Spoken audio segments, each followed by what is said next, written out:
పదవి ఇవ్వాలని మేము కోరుకుంటున్నామండి. ఈరోజు మా జాతికి విలువ లేకుండా చేస్తున్నారు.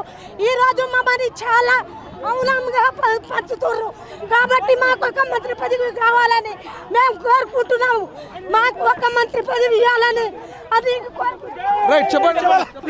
మంత్రి పదవి ఇవ్వాలని చెప్పేసి గిరిజన విద్యార్థి సంఘం ఆధ్వర్యంలో గాంధీ భవన్ దగ్గరికి రావడం జరిగింది. నా పేరు భరత్ నాయక్, గిరిజన విద్యార్థి సంఘం state vice president.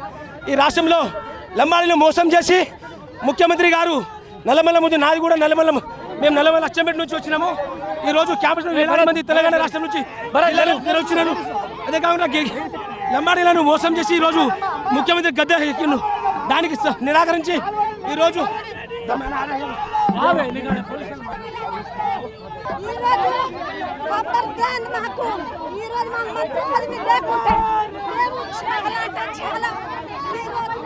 Revanth Reddy రావాలి, ఇక్కడికి మంత్రి పదవి ఇవ్వాలి, ఇవ్వాలి ఇవ్వాలి ఇవ్వాలి పదవి ఇవ్వాలి. నెక్స్ట్ వాళ్ళకి ఏది ఇవ్వాలి.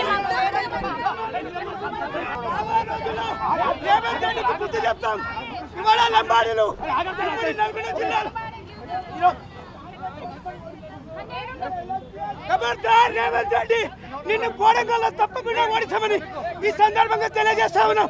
ఎందుకంటే ఇవాళ కాంగ్రెస్ పార్టీ అధికారంలో ఉందంటే దానికి లంబాడీలు కారణం. ఇవాళ లంబాడీలతో పెట్టుకున్నాం.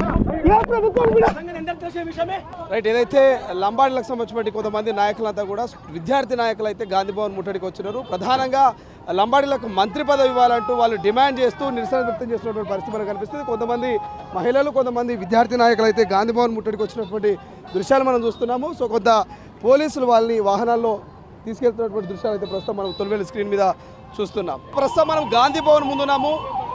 ఏవైతే లంబాడీలకు మంత్రి పదవి ఇవ్వాలి, ఖచ్చితంగా వాళ్ళకు మంత్రివర్గంలో ప్రాధాన్యత కల్పించాలని లంబాడ హక్కుల పోరాట సమితికి సంబంధించిన కొంతమంది మహిళలు, కొంతమంది నాయకులు మరి గాంధీ భవన్ ముట్టడికి వచ్చేందుకు అవకాశం కనిపిస్తుంది. ఈ నేపథ్యంలోనే పోలీసులు అయితే భారీ బందోబస్తును ఏర్పాటు చేశారు. మనం చూసుకోవచ్చు గాంధీ భవన్ ముందు ఉన్నటువంటి విజువల్స్ కనుక చూస్తే పోలీసులు ఇప్పటికే భారీ స్థాయిలో బందోబస్తు ఏర్పాటు చేశారు. ఇప్పటికే కొంతమంది వచ్చినటువంటి నాయకులు ఎవరైతే ఉన్నారో వాళ్ళని పోలీసులు అయితే పోలీస్ స్టేషన్ తరలించినటువంటి దృశ్యాలు మనం చూస్తూ ఉన్నాము.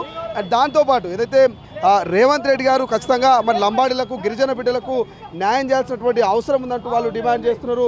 ఖచ్చితంగా వాళ్ళను మంత్రివర్గంలోకి తీసుకోవాలి, మంత్రివర్గంలో చోటు కల్పించాలంటూ మరి లంబాడ హక్కుల పోరాట సమితికి సంబంధించిన కొంతమంది నాయకులు, కొంతమంది విద్యార్థి నాయకులు, మరికొంతమంది మహిళలు అయితే గాంధీ భవన్ ముందుట నిరసన తెలియదుకు వచ్చినటువంటి పరిస్థితి కనిపిస్తుంది. ఈ నేపథ్యంలో పోలీసులు వారందరినీ కూడా అరెస్ట్ చేసి పోలీస్ స్టేషన్ తరలించినటువంటి దృశ్యాలు మనము తొలివెలుగు స్క్రీన్ మీద చూస్తున్నాం. ఇప్పటికే ఈ మధ్య కాలంలో కొంతమందికి మంత్రివర్గంలో చోటు కల్పించారు, ముగ్గురికి మంత్రివర్గంలో చోటు కల్పించినటువంటి రాష్ట్ర ప్రభుత్వము మరి ఈసారి మిగిలినటువంటి ఏవైతే వేకెన్సీ ఉన్నాయో ఆ వేకెన్సీలో ఖచ్చితంగా లంబాడీలకు మంత్రివర్గంలో చోటు కల్పించాలి, ఎవరైనా ఒకరిని మంత్రిగా ఖచ్చితంగా అనౌన్స్మెంట్ చేయాలంటూ ఏదైతే కొంతమంది లంబాడ హక్కులకు సంబంధించినటువంటి పోరాట సమితి నాయకులు అయితే గాంధీ భవన్ ముందు నిరసన వ్యక్తం చేస్తున్నటువంటి పరిస్థితి మనకు కనిపిస్తుంది.